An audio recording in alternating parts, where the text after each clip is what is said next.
Memijakan kaki di ragam tekstur tanah. Memulai pendakian. Mengatur tiap hembusan napas. Menaklukkan ego dan kekuatan diri.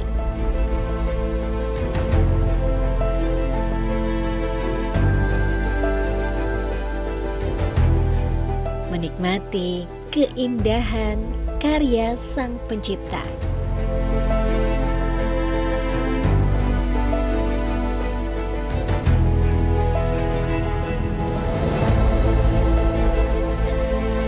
Mari ikuti Minanti Rohanta trekking di bukit-bukit Indonesia.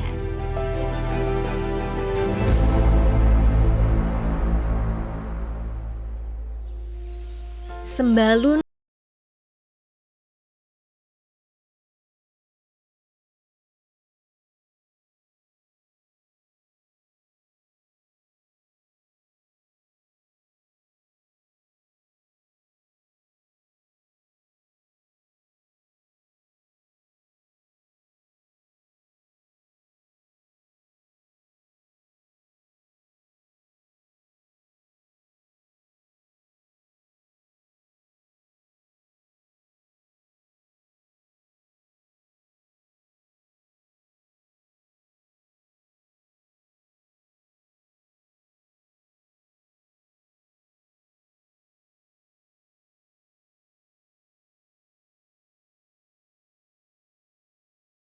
Bukit Pergasingan.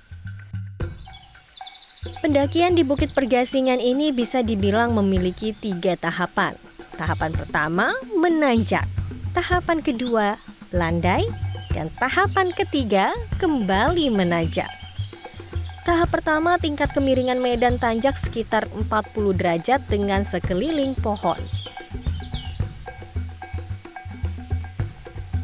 Apabila mulai merasakan kelelahan, saya pun mencoba berbalik badan dan melihat cantiknya Rinjani untuk kembali bersemangat mendaki. Selang sekitar 1 jam mendaki, akhirnya saya dikasih bonus landai. Rinjani ya bagus banget. Mantap. Mantap. Rinjani is the best.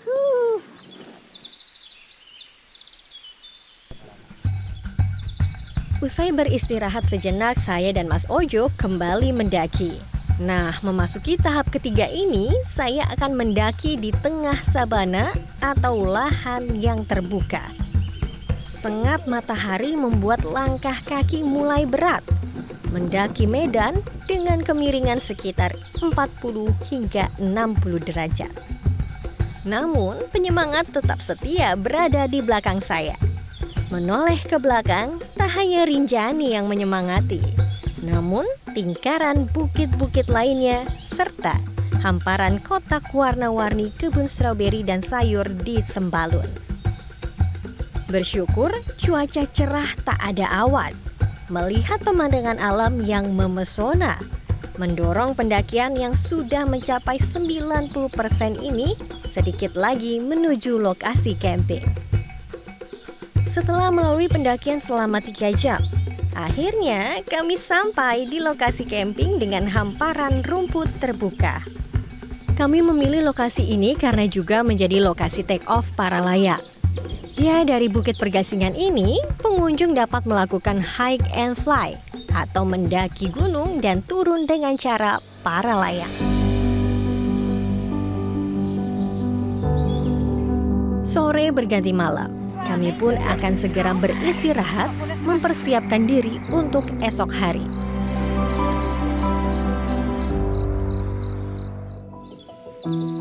Selamat pagi Rinjani, primadona Lombok, Nusa Tenggara Barat.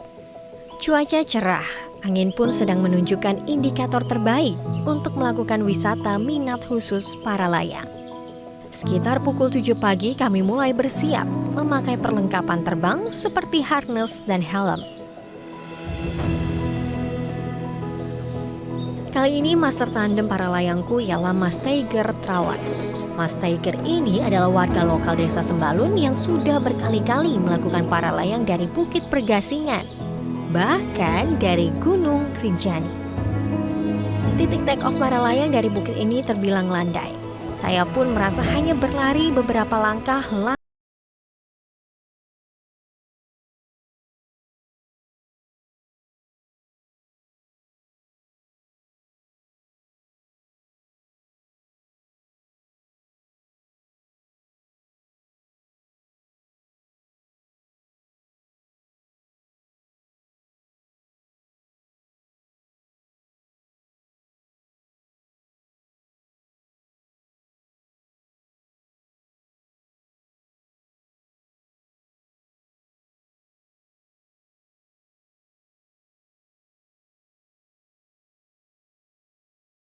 Rinjani atau bagaimana? Ya, pergasingan is the best. Kenapa Karena pergasingan itu? view-nya semuanya dapat 360. Iya bener ya, semuanya dikelilingi gitu ya Mas ya. Berarti wisatawan bisa memilih ya Mas? Kita ada beberapa spot sih di sini. Ada Bukit Lawang, Di depan. Bukit Telaga. Telaga di sini. Yang depan ini. Oh oke, depan. Pergasingan. Itu 3 titik berarti untuk para layang ya. Ya. Bagus banget ini.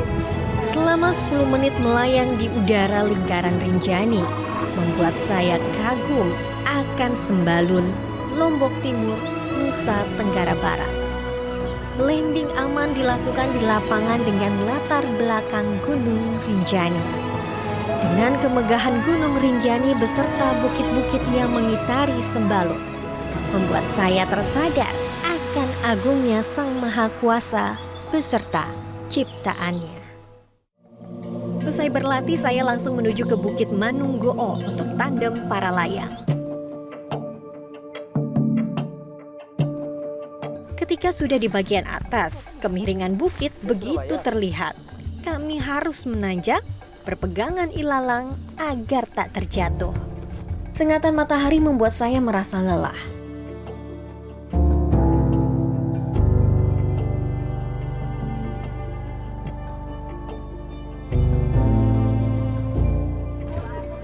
Sesampainya master tandem aku, Mas Syarul, sudah melakukan persiapan. Pemandangannya bagus. Oke, sebelum terbang kita pakai helm dulu ya Mbak ya. Medan take off cukup curam nih travelers.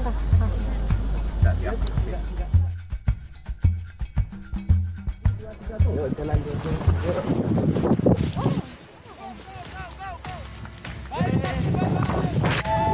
Tak lama kami pun melayang, menunggangi angin di atas kota Ende.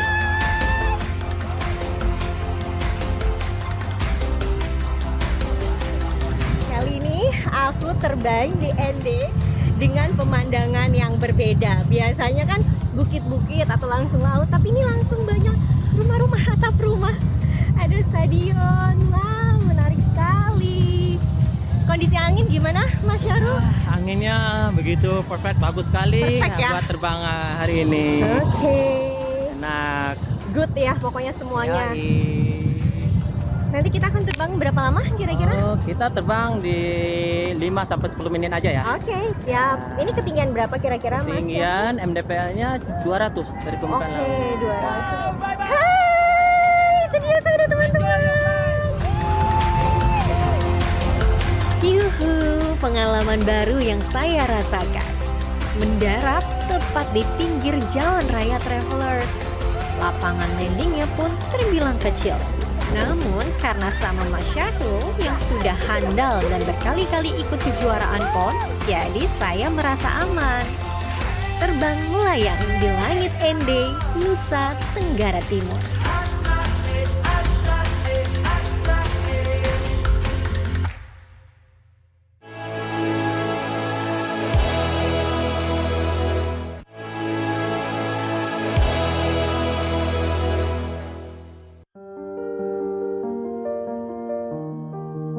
Inilah suasana pagi hari di Desa Lubuk Hijau. Hawa sejuk dan cuaca cerah mengiringi kami yang akan melakukan trekking ke Bukit Kubau. Sebelum memulai perjalanan, jangan lupa berdoa dulu agar selamat dan sehat selama pendakian. Ya, awal mula perjalanan kita trekking di Bukit Kubau. Kalau info orang sini sih 6 jam, nggak tahu seperti apa. Dan perjalanan menaiki bukit kami mulai. Medan datar di awal dilanjutkan menanjaki bukit dengan suasana alam hutan tropis khas Kalimantan menjadi daya tarik tersendiri. Dengan tipikal hutan basah tropis, kawasan hutan Bukit Kubau ini memiliki tekstur tanah yang lembab. Selama perjalanan, kami banyak bertemu hewan melata seperti lintah ataupun kaki seribu. Namanya Tilbol milipit. Jadi dia masih keluarga kaki seribu.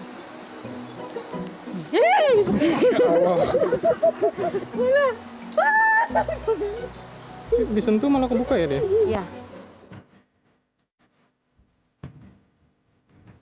Nah, ini dia pacet yang sering banget ditemukan. Tak jarang, lintah pacet pun hinggap di tubuh kami. Perjalanan pun kami lanjutkan dengan tanjakan demi tanjakan sudah mulai kami rasakan.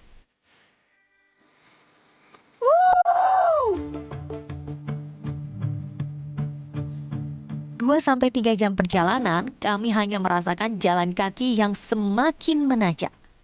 Tak ada bonus dataran yang kami rasakan.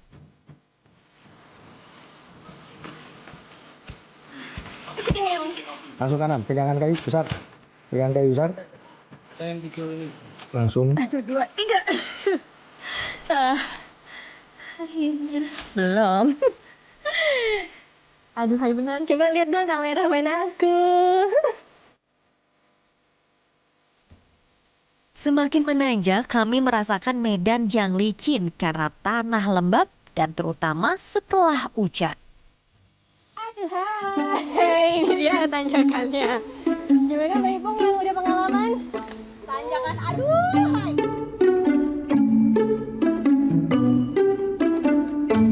Setelah melewati the real aduhai yang licin, terjal, kita istirahat dulu dong. Bu, semangat Bu!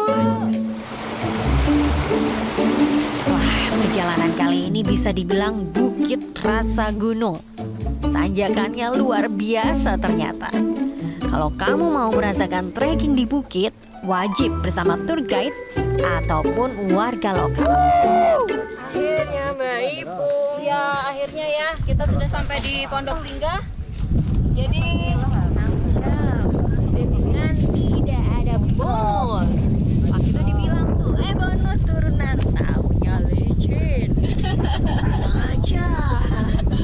Inilah tempat singgah kita.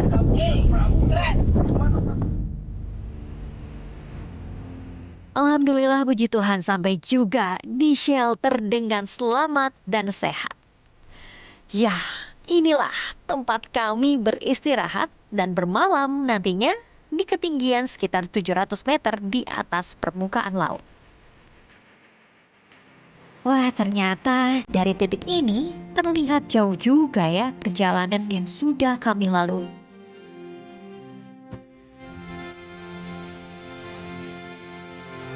Puncak Kubau tampak berdiri gagah di samping kami.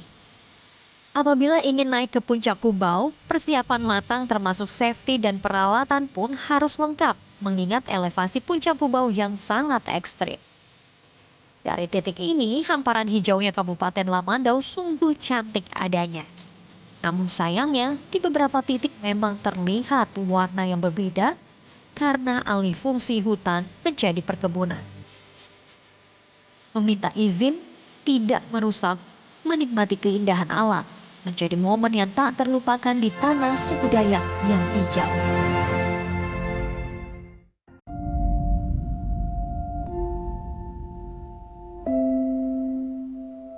Keindahan alam di Natuna tak hanya sebatas lautan saja, namun juga terdapat beberapa gunung yang dapat didaki seperti Gunung Ranai. Kali ini kami coba menuju ke sekitaran kaki gunung saja karena di sana sudah terdapat air terjun. Trekking akan berlangsung selama 45 menit. Selama awal hingga setengah perjalanan kami selalu menanjak. Lumayan juga untuk pemula.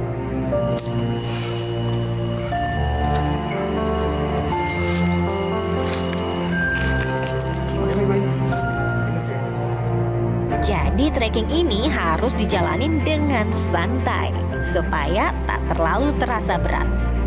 Untuk menuju ke air terjun, kami pun melewati hutan yang lebat, pohon-pohon tumbang, dan di kiri pun sudah tanah yang terjal.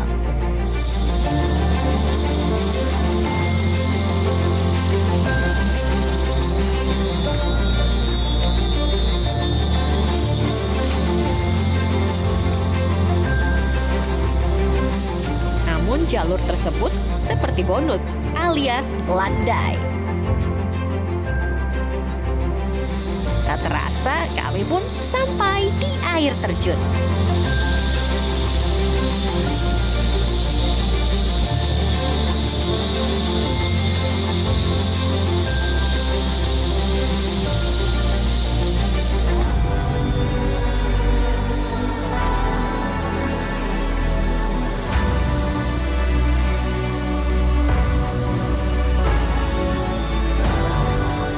Ketinggian air terjun Gunung Ranai ini sekitar 20 meter. Air terjun kala itu tak terlalu deras karena faktor cuaca sedang tidak musim hujan. Jika bermain ke dekat air terjun harus berhati-hati karena sangat licin. Inilah yang sangat menakjubkan dan memanjakan mata. Fenomena pelangi di kaki air terjun begitu nampak di atas batu diiringi gemericik air. Pelangi ini muncul saat matahari berada di atas garis horizon. Saat itu, pancaran cahaya matahari tak terhalang oleh awan, pegunungan, ataupun pohon, ranting, dan daun. Jadi, posisi matahari ada di belakang, dan udara pada sisi langit yang berlawanan harus mengandung banyak butiran air seperti setelah hujan. Maka tampaklah pelangi yang cantiknya pun sungguh mempesona. Jadi kalau misalnya main air terjun di sini harus hati-hati. Batu tuh bisa lepas kapan saja. Contohnya ini nih, yang putih nih. Ini bekas lepas terjatuh ke bawah pas debit air tinggi. Jadi kita nggak tahu kapan debit air tinggi, bisa aja kapan itu jatuh. Jadi harus hati-hati ya kalau misalnya main air terjun. Uniknya, di bawah air terjun terdapat pasir putih yang teksturnya sangat mirip dengan pasir yang berada di sepanjang garis pantai Pulau Natuna. Pasir putih dan bongkahan batu granit membuat keindahan air terjun Ranai seperti permata yang tersembunyi milik Natuna. Namun satu hal yang perlu diingat, untuk membawa sampah pulang agar kebersihan terjaga dan gunung pun tetap asri sebagaimana mestinya. Pulau terluar di Nusantara tidak hanya laut saja, tapi juga ada geopark dan juga gunung. Jadi, Sanggi Natuna!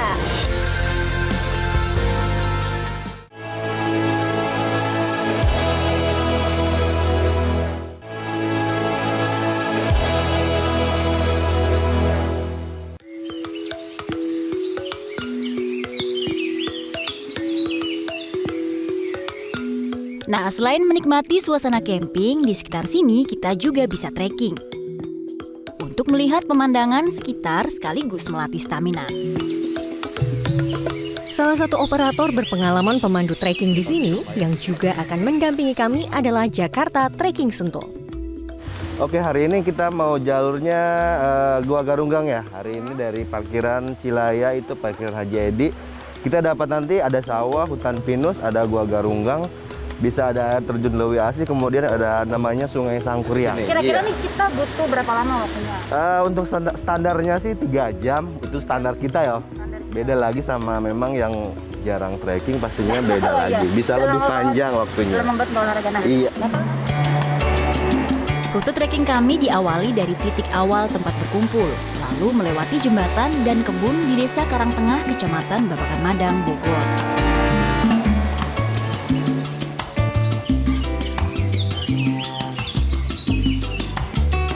Dari sini kami melewati lokasi persawahan yang indah.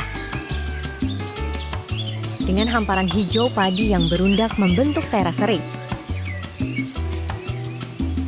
Selain itu, di sekitar lokasi suasana asri masih sangat terjaga. Dan tak hanya persawahan, kami juga menanjak melewati kebun kopi. Kang Irwan menyebut ini sebagai tanjakan keramat. Tanjakan pertama yang menantang di rute kami kali ini. Selain tanjakan, tantangan lain yang kami temui saat trekking di musim penghujan adalah tanah yang becek. Kondisi ini cukup menyulitkan kami dan tidak siap menggunakan sepatu dengan spesifikasi khusus trekking. Kita udah berapa jam nih, Lin, perjalanan? Kita kayaknya tadi 8:30 kan, ini udah jam 10. Kira-kira kita udah berapa langkah ya? 4.000 langkah lah kita lebih. Berarti 1,5 jam 4.000 langkah dengan kondisi Ini perjalanan becek. Lumayan sih. Salah sepatu. Ini kita baru setengah jalan loh, kira-kira Min ya. Kita setengah jalan menuju ke Goa Garungga. Kalau di sini tuh sebenarnya ada beberapa ya, Lina ya, beberapa pilihan jalur trekking yang bisa kalian pilih. Benar-benar. Ini kita yang medium ya. Medium, ini kita yang treknya di tengah-tengah lah. Ada trek yang lebih berat lagi, ada yang mungkin buat keluarga, buat orang tua, buat anak-anak itu treknya yang lebih gampang atau lebih ringan.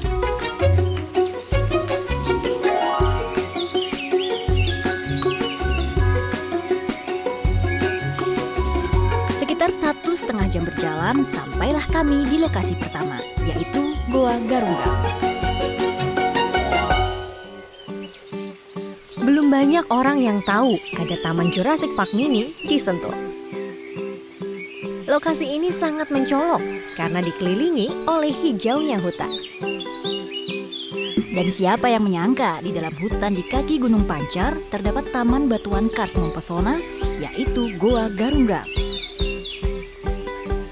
Travelers bisa menyusuri goa, namun medannya cukup berbahaya. Jadi, lebih baik datang dengan persiapan khusus jika ingin masuk ke dalam goa. Jadi ini dia guanya, kita tuh tidak akan masuk lewat sini karena memang dalam ya Mas. Berapa Betul. dalamnya? Kurang lebih ini sekitar 10 meter dalamnya. Curam banget, ekstrim banget. Harus pakai alat bantu, tali apa segala macam untuk turun ke bawah. Tanpa persiapan lengkap seperti helm dan lampu, kami memutuskan untuk menikmati suasana sekitar goa saja tanpa masuk.